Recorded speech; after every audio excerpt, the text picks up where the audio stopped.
Good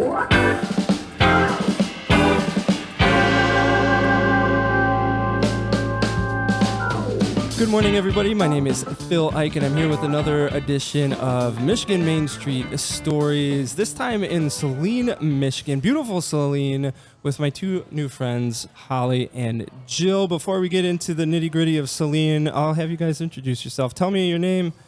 Give me a little bit about what you do here. Holly, you go first. Hey there. My name is Holly Andrews. I am the director for Saline Main Street. I've been here about 4.5 years. New to the Midwest and having a great time. Welcome to the Midwest. Jill. My name's Jill Durnan. I am the board president for Saline Main Street. We're a nonprofit here in Saline, and I have lived in Saline my entire life, and I've been on the board for 10 years. Oh, I love this mix. You're new to the Midwest. You're born and raised. I love that. How long has Saline been a Main Street? This is our 10-year anniversary. Oh, really? Yep. Wow. 2012. A decade. A decade in it. Wow. And my understanding is that you were part of the initial push. Yes. Yep. I was on a committee within the city of Saline called the Business Development Association, and we kind of told the city how to spend their downtown dollars. Well, then we knew that the pot of money that those dollars were coming from was going to shrink. So we had to try to find something to keep all the great stuff going on in Saline, but in a new way. So we researched the Main Street program, and we applied in 2011. Well, maybe walk me through that. The process of what it means to become a Main Street, because if people aren't familiar with the Main Street program and how it works and kind of the length of time, it might be I don't want to say a shock, but they might have the impression that you send in an application to Lansing and boom, you're a Main Street. Oh, it's way more than that. Tell me about that process. Yeah, so we did some research on it. We did visit a few communities that were already in the program, see how they ran their program, and figure out if it was a fit for Saline. And so we did that for a little bit, and then we applied to be what's called an associate level community. So we did that. I think it was a year, maybe. I think it was just a year. You're an associate level. It's been so long.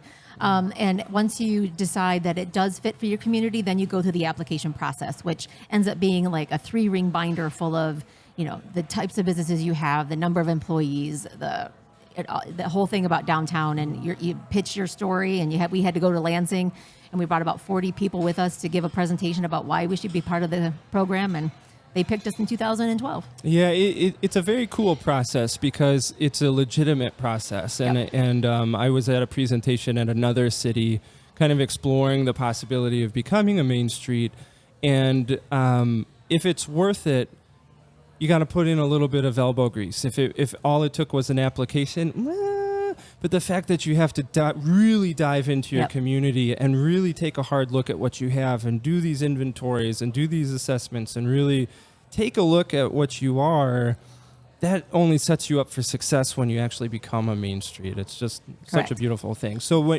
Jill, you looking back at the last 10 years of Saline being a Main Street, how have you seen it help Saline or benefited, or tell me about that? Yeah, I think it really benefited the community because it created ownership for everybody. Like before that, when we had any kind of events, it was always like 2 or 3 people that ran them. One of them was a city employee. So there wasn't a lot of ownership. There wasn't a lot of grassroots. And with Main Street, you have to work with volunteers and get lots of different ideas and get everybody on the same page. And it's really been great for the community because it really gives just about anybody who wants to get involved has a way to get involved in the organization. Absolutely. Holly, before we get to your story, because I'm really intrigued by your story, Holly. But before we get there, Can you explain a little bit about the space that we're in right now? People listening to the podcast are like, what is this music or what is this chatter? Can you explain this place? Well, this is the upstairs inside Salt Springs Brewery. It's a brew pub downtown that is has been created inside a repurposed church. And actually, Jill can tell you some really cool history about this space and how it's been integrated in the revitalization and evolution of events and live music in downtown. But I will say, when I was looking at this job and I was checking out the area and where I might be moving to, this was definitely a beautiful draw. Yeah, I can imagine. I mean, I walked into this space and I was like, the church of beer and drinks. Right. Like, the Michelangelo of the hops. Yeah. Yeah, I love that. So You have an interesting story because this is your first time in the Midwest, and a lot of the directors that we've interviewed so far in the story series have been either immediately born and raised in the community and they've become the Main Street director, or they were just outside of the community, but you're all the way on the East Coast. So tell us about what you were doing before you came here to Saline. Sure. Actually, I started out my bachelor's degree as ecology, and I grew up on a little airport in the middle of Maine. So you grew up on an airport? A little tiny airport. My father used to take me up in a plane and show me sprawl from the air and pollution, and I gained an appreciation for fighting that kind of degradation from a very early age. See, it's kind of funny hearing you say that, like urban sprawl, you're suburban sprawl, you see it from the air, but I see that every time I fly the drone. I mean, like one of the most contentious issues in our communities is parking. Like, we need more parking, and I fly my drone, and I'm like, man, you've got 100 square miles of parking because I can see it all at the same time. So interesting. You grew up on an airport. Yeah. And, and then eventually studying ecology, it really is looking at living and non-living things in a given environment. So things like sprawl, or how a community works, and what good design looks like in terms of relationships and people and small businesses thriving. It just was a turn on for me. So I went for my master's degree. I have a master's in community planning and development with a backdrop in urban planning. And this is my third downtown, working on bringing people together, creating plans that, sort of set people up and their downtowns up for a future of sustainability, but also, to be able to protect the character of that place. It's really important to me. I'm passionate about it. And I love working with, everybody I met here in Saline, the volunteers, the board. They're just like me. We love this place. We love the buildings. And we just want it to, be around forever. Yeah. Speaking of loving this place and describing this place, Jill, for somebody that hasn't been to Saline ever before in their life, how would you describe this community? I would describe Saline as a great Michigan small town. We have great restaurants. We're friendly. We have wonderful people. We love doing things together. We, figure out a problem and we figure out a way to fix it as a group. So Saline's a great place to live. Like I said, I've grown up here. My father grew up here. My grandfather grew up here. I mean, we were here forever. So I'm not going anywhere, but I really wouldn't want to go anywhere else either. So it's kind of nice. I love that. Holly, I don't want to say from an outsider's perspective because you're very much an insider, but somebody that did not grow up here and you came, what's your perspective of this place? So, first of all, it really is the friendliness and how incredibly involved people are and willing to volunteer. But the thing I like about Saline is it does have a small town feel, but it also has an urban feel. It's very close to some incredible schools and many different levels, from community college to higher ed, incredible programs, but also just the artists that are in the area, the performance, the live music. There's just this robustness to the arts and the creatives that are here. So yeah, it has a small town feel, but there is some really beautiful, edgy art, music, just a wide range. You can get very classical, you can get very modern. It's nice that way. It's intriguing to me to get your perspective, because sometimes if I grew up in this town, I might think, well, I have to go someplace else for music, or I have to go to the big city for culture and arts and things like that. And it sounds like you're saying Saline has that here. Yes, It's a small town, but at the same time, you have access to things, quote, that most people would think you have to go to Detroit for, or Ann Arbor for. No, you have that here as well. Absolutely. Yeah. I think one thing that Jill and I found out, a storefront opened up and it happened abruptly. And the first thing we thought was, hey, our ecosystem in the downtown has everything but an entertainment venue. And, we need to create a nexus for arts and culture. Who are we going to get to come here? And we thought about it for half a day, and then we got back together and said, we should do that. We should incubate that. We should make that happen. And it's sort of like that adage, right? Build it and they will come. We opened up the 109 Cultural Exchange, and it just has connected so many different people, theater, performers. And, at first I think some of the businesses were confused to see how that would work. Or maybe they had a couple open mic nights during the year. But what they found out is it's so robust. There's no shortage of not only performers, but people who want to see live music. So I love that you make this point about the difference between kind of ephemeral events or ephemeral efforts to try to cultivate, as opposed to something that's permanent, that's part of the fabric of the community. It's like if you're trying to develop a cultural scene or really embrace a cultural scene, open mic nights every once in a while are very important, but here in this space, you have a place for people interested in this, in theater and arts, culture, music, to say, that's where I can do my thing. And that's so important. Yeah, it's very exciting because there's a lot of times it's something that we provide the space for others to do. So it's not us, our board and our volunteers all the time trying to figure out ways to fill the space. It's available for anybody. And it's such a nice open shell of a space that it can be good for theater. It can be good for storytelling. It sounds like a win-win for everybody. From a community perspective, I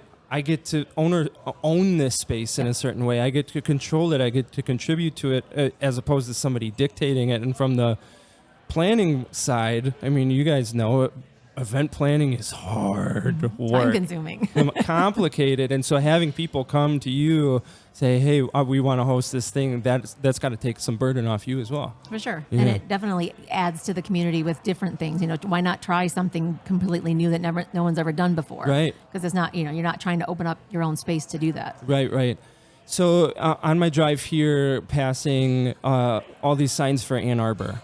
Ann Arbor, go this way. Ann Arbor, go this way. And I'm curious to ask you guys about this question, because I run into it also in Milan, similar situations. And a lot of our Michigan communities, smaller communities, are in similar situations. They're just outside Detroit, or they're just outside Grand Rapids, or just outside Traverse City. So maybe a complicated question. And Holly, I'll ask you first. In what ways is being so close to Ann Arbor an opportunity, and in what ways is it a challenge? Well, that's a really good question. I think, when I first got here, a lot of some of the small business owners and some of the residents who are involved with trying to revitalize the downtown felt a little bit like maybe we were in the shadow of Ann Arbor. But I think that's the importance of Saline Main Street is we really are strategic in how we create both events and, for instance, the third space, theater or performance space. We want people to come here and spend time to think that if it's Friday or Saturday night, they want to unwind, they want to get a bite to eat, that there will be something else to do. We've seen that with our events. We know people always come out for live music.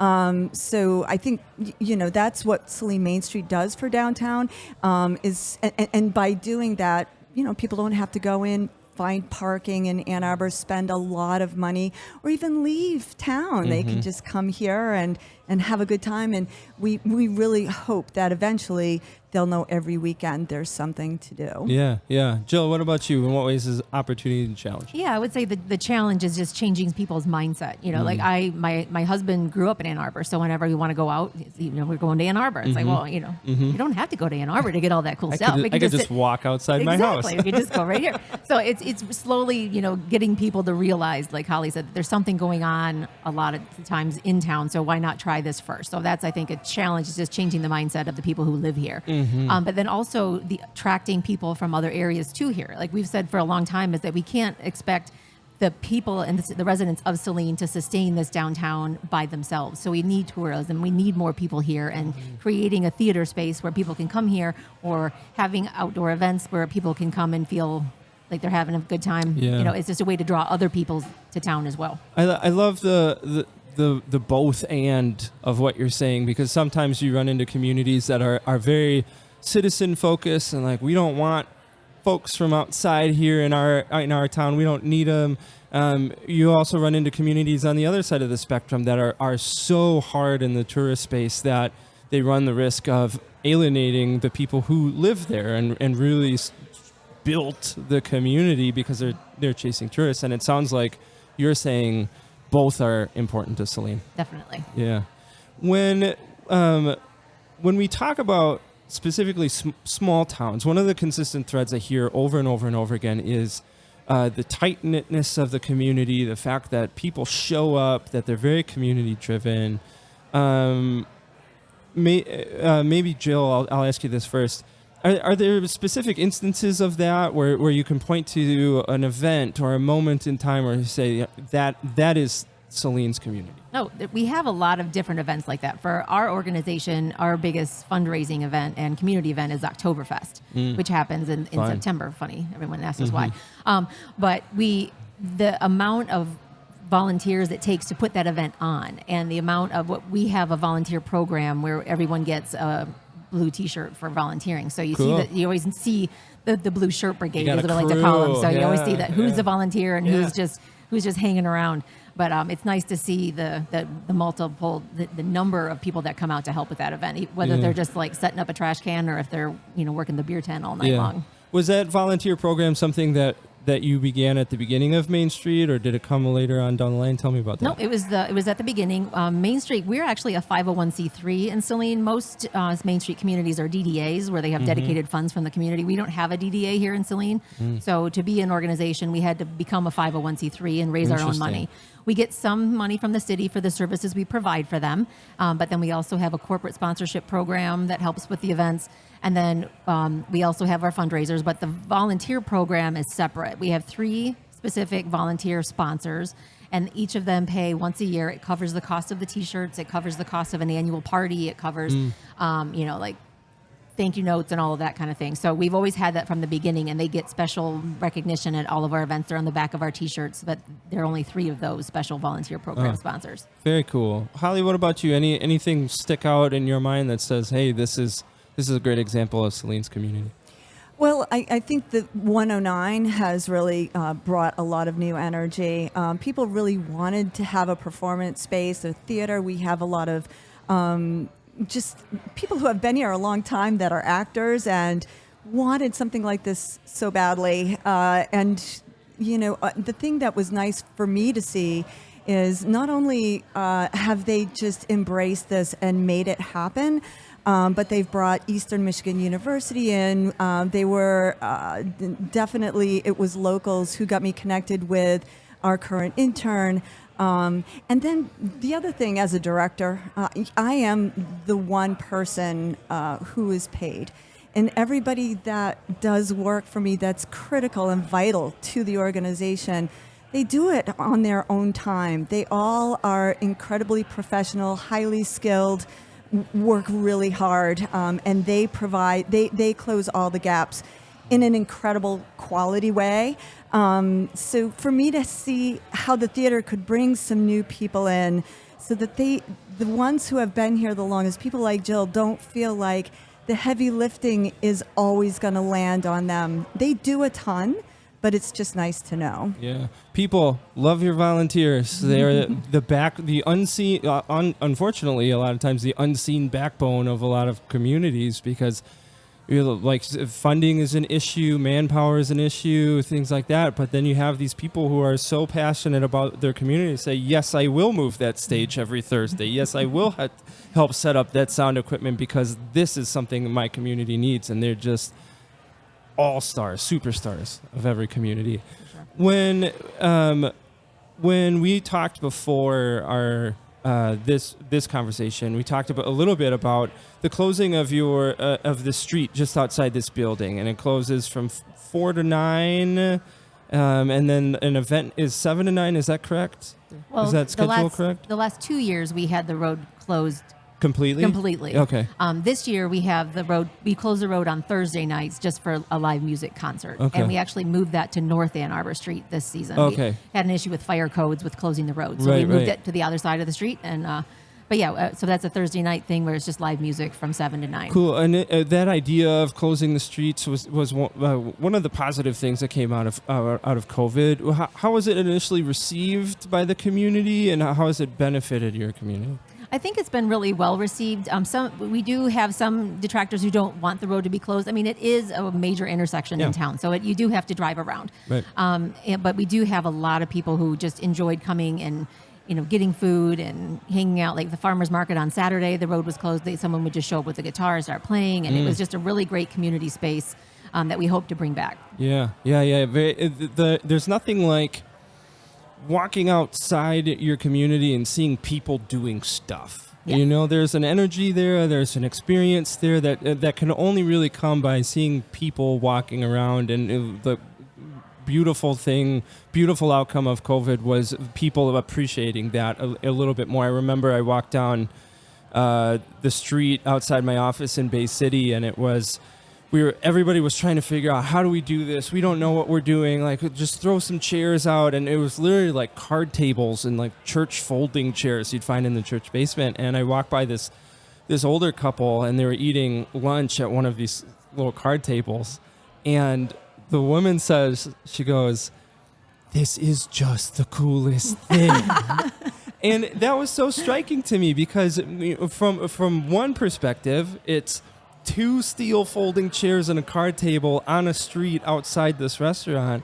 But at the experience of it, the being outside, eating food with other people, just seeing other people, she said it was just the coolest thing. And I think that is the power of placemaking and actions like this. Again, communities full of a lot of opinions, and it's okay to have contrary opinions. But in the end, we want to be in a community because we want to be around other people. Exactly. Absolutely. It was so fun to take advantage and create a public space that we had fire pits that we purchased and found benefactors for that helped the businesses weather the cold winter months. It was incredible to see people come out with their kids, all wearing coats, everybody smiling, the servers coming out in the freezing cold, navigating the ice. And, I always think about, we'll always remember those times fondly, that we did that. That was something so different. And we were really lucky because we got to do some creative things. Yeah. We projected on walls. We, like I said, we had fire pits. We did s'mores. We did vigils. We had fun. We had live music year round. And it's a blessing. I think the community is grateful. Yeah. When we talk about communities, and then specifically we're talking about downtowns and main streets, if people are not into placemaking, into community development, the focus on downtowns and main streets and trying to make those as robust as possible, that might end up rubbing them the wrong way, because my dad works in the industrial park over here, or we've got these other commercial districts, and this is a situation in so many of our communities where you have a kind of a central downtown, and then you've got other commercial districts. And I'm going to ask this question, and it's not to say that downtowns and main streets are the most important to the disregard of these other commercial districts, but what is important about downtowns? What is important about main streets to the level where you have this national organization focusing on these areas? I'll ask you first, Holly. Why are downtowns, why are main streets so important? Well, all the work we do is preservation based, and it is about protecting that local character. We've seen it in many places where the character is lost, and we know that if the downtown is presented well and creates an identity for the community, that is going to spread outward. All of the other businesses, the neighborhoods should be able to, benefit from that vibrancy, that thing that makes a place unique. There's always something new that's happening and creative. There's no other place that's more local, and you know that when you go and spend your money there, it's going directly towards jobs and our neighbors, our friends, the small business owners that we see every time we celebrate.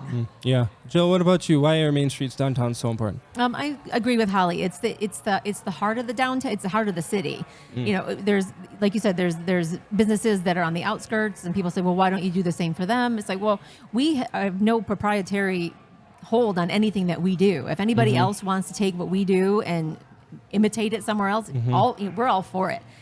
We just are able to function, where we're at because we're like a bunch of volunteers. So, right. But yeah, I think that people driving through town see downtown Saline as a quaint city with the historic buildings downtown, and that is like the vision that they put in your head. I mean, think about any small town you've been to. It's always the downtown core that has the character, has the people, and that's what you want people to remember. And then as you get here and explore more, you can expand outward and check out all the other stuff that's going on. Yeah, it's almost like marketing is the same way. You need a simple, clear, very focused message if you want to reach people. And downtown's main streets essentially function as that. Like if we had to give people a snapshot experience of what our community is, downtowns are it. You go there and you're close to people. You're close to these businesses. You don't have to hop in your car and drive 10 minutes to the next thing. You get the experience all at once, and man, that is just so critical to tourists that come and like, oh, I love that downtown. They really mean they love Saline, the Saline community, but the downtown was kind of the ambassador for those folks. Yep. Yeah. So here's the next level question of this: what does it take to make a main street or a downtown successful? Wow, it takes a lot. It takes a lot of different aspects. Like what's nice about the Main Street program is it kind of gives you the framework to create the organization you want.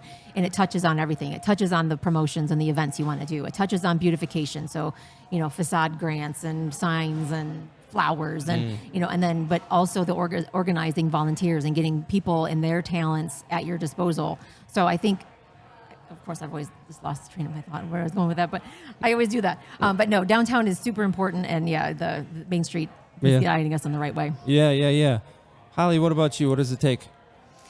Well, I think that people always think of economic development. We approach it through community development.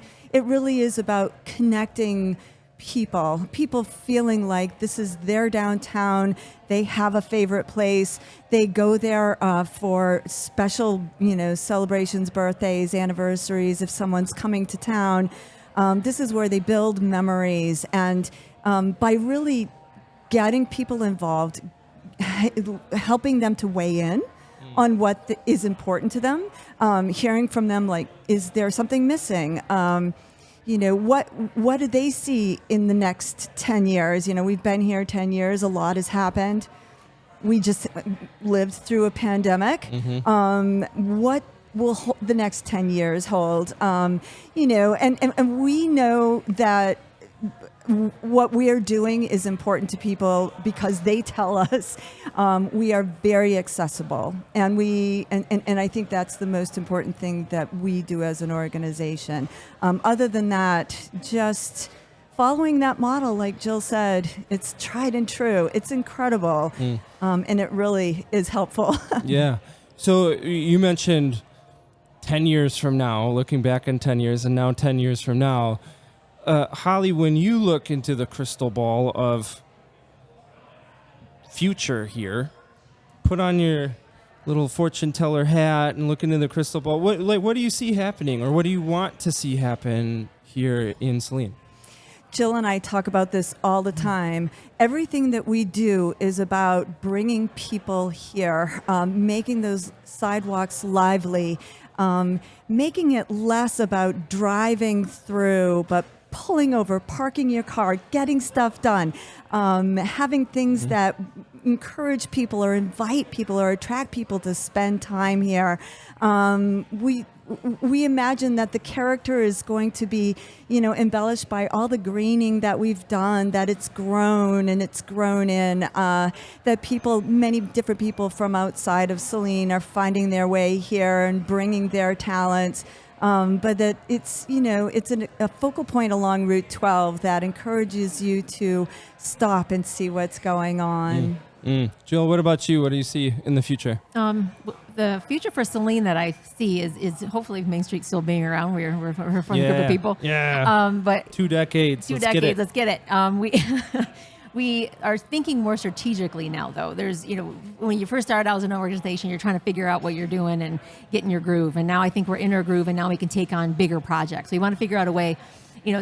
Like Holly mentioned, Route 12, US 12, Michigan Avenue runs and cuts our downtown in half, which is a blessing because it brings 30,000 cars through every day, but it's a curse because it's 5 lanes wide and you got to cross over that. I turned onto that road. I was like, ooh, this is complicated. Yeah, this is complicated. So, in 2016, we went through a major road construction project where that was completely rebuilt through our downtown, and we survived it with Main Street's help.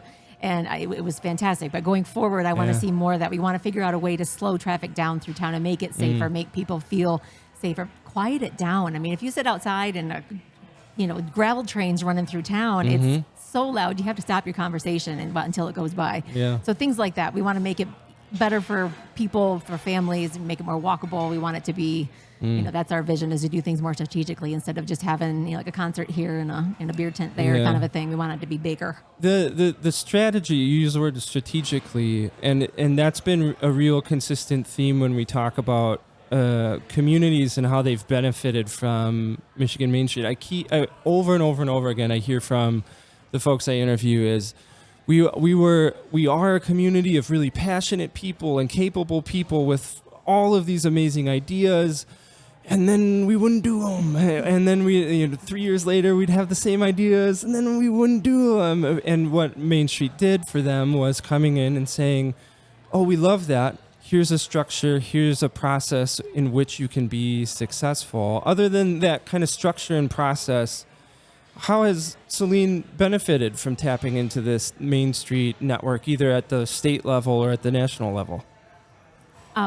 A few simple things, like we went through a branding process a few years ago and just completely revamped our logos and our tagline. And then when you do something as simple as that, it kind of makes you relook at everything through that lens. Say, oh, how would that work in this branding system that we just went through? And how can we change the banners and the T-shirts and the everything? It just kind of makes everything cohesive. So it's just a cool, that was a service from Michigan Main Street. They've done marketing studies for us to figure out where our customers are coming from and how to advertise to, especially specifically for them, ask them what we're missing and try to draw those businesses here. So it's a lot of ideas that we think, oh, we need to do this, but you don't know how you're going to get there. Right. Well, they have a tool. Oh, we know how to get you there. Here you go. And that's what's great about it. When we first started, people were like, well, how much money is Michigan giving you for this? We're like, nothing. They don't give us a thing monetarily, but they give us these services that are invaluable, which we couldn't do ourselves. I mean, a marketing study costs $25,000. We're a nonprofit. We don't have that kind of dough.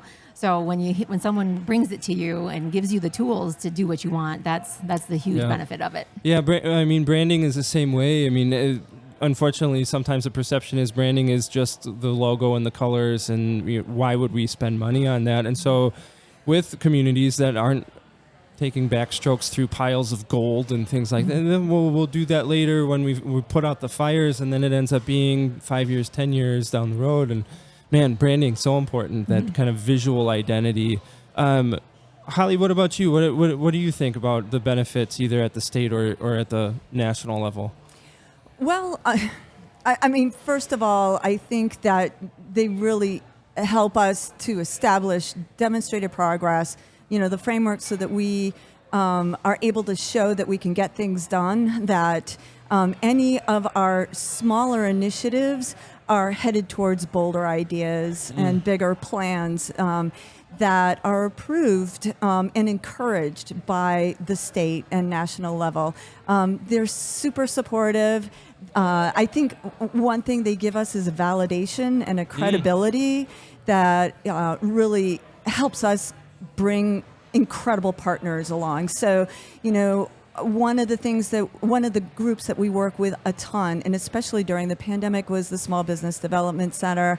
I met them, the local chapter, through Michigan Main Street, an event that they had when I first got here, and we've worked together a ton. So I think that for me, as somebody who came here from the Northeast and was brand new, they really gave me what I needed to get grounded, to be part of a bigger vision for the state and locally, but as part of the nation as well. We've had a really good time. Their services are quality. They've given us some trainings that have shaped our approach. So we're very lucky to have their support and to be working with them and have that affiliation. So we've talked about being community driven, people showing up, the kind of this tight knitness, the creativity. This might be a tough question, but what is something that you love about Saline that maybe you wouldn't expect? Because I go into these communities and people are like, I love my people, I love this. But is there like a little space or pocket or nugget or person or pastry or like something in Saline very specifically that you love, that you could only find here, or the person you could only talk to here? I mean, kind of an obscure question, but what do you think? Is there something that you love here in Saline? I've been here forever, and the thing that I love about being here is when I'm walking over here from my office, 'cause it's a block away from Salt Springs. I walk over, so, people honk and wave at you because they know you as you're walking by. I love that feeling, or walking past a storefront and the owner's in there and they wave at you. That's my favorite part about living here. Is I always joked around when I was little that whenever my grandpa knew everybody. Everywhere you went, somebody knew him, and he was talking about, they talked about old stories and, waving at everybody. And then, my dad did the same thing. And now it's me. I went out to the Rose Bowl once, and I saw someone that I knew on some, what do you call those? The docks that go out into the water. Yeah, I saw someone that I knew there, and it was just awesome. I've turned into my grandfather, Yeah, but that's the bit about Saline that I love, is just, those little tangible reminders of community. Yeah. Like some people might kind of chafe at that, like, oh, everybody knows you, but once you experience it in a really positive way, it's such a supportive thing and just a beautiful thing, because you can talk to that person, or you can go to Paul and talk to him about what he's doing, or somebody's getting out of their car in the street and you can have a little chat. Like it's what the purpose of community. Yeah. Yeah. What about you, Holly? Well, I mean, there are definitely some signature things about Saline. One is Saturday mornings, farmers market downtown, and freshly baked pretzels at the bakery. Benny's Bakery. People have been doing that forever. And Only available on Saturday mornings. Yeah. Okay. So there are just traditions here that I think are really grounded culturally, as well as have a very Midwestern feel. So that's what Saline is to me, that friendly Midwestern town where you can get the fresh baked pretzels on Saturday mornings, say hi to everybody, get to know tons of people, and feel at home. Yeah, very cool. If people are interested in feeling at home here in Saline, but they want to kind of dip their toe in and maybe check you out on the internet or on social media, where would they go to do that? We have a brand new website Ooh. we love. Ooh. It's salinemainstreet.org, and you can find out just about everything about us, what's here, what businesses are here, what events are coming up, who sponsors us. Everything is right there, but also just our stand for friendliness and inclusion. We are a tight-knit community. We believe that downtown is for everybody and is everybody. And I think you'll get that sense from there. You can also connect through our Facebook, Instagram, and Twitter from there as well. Awesome. Well, I've been talking with my two new friends. We're talking about being friendly. My two new friends, Jill and Holly, here in Saline. And I want to thank you, listeners, for listening to this podcast. And I want to encourage you that, yes, you can check Saline out on the internet, but you really need to come here. Like all of our communities, you need to come here. You need to experience the places and the people and the businesses that make all of these Michigan Main Street communities so beautiful and so unique. I want to thank you two for taking the time to chat with me today. Thank you so much. Thank you. It was great.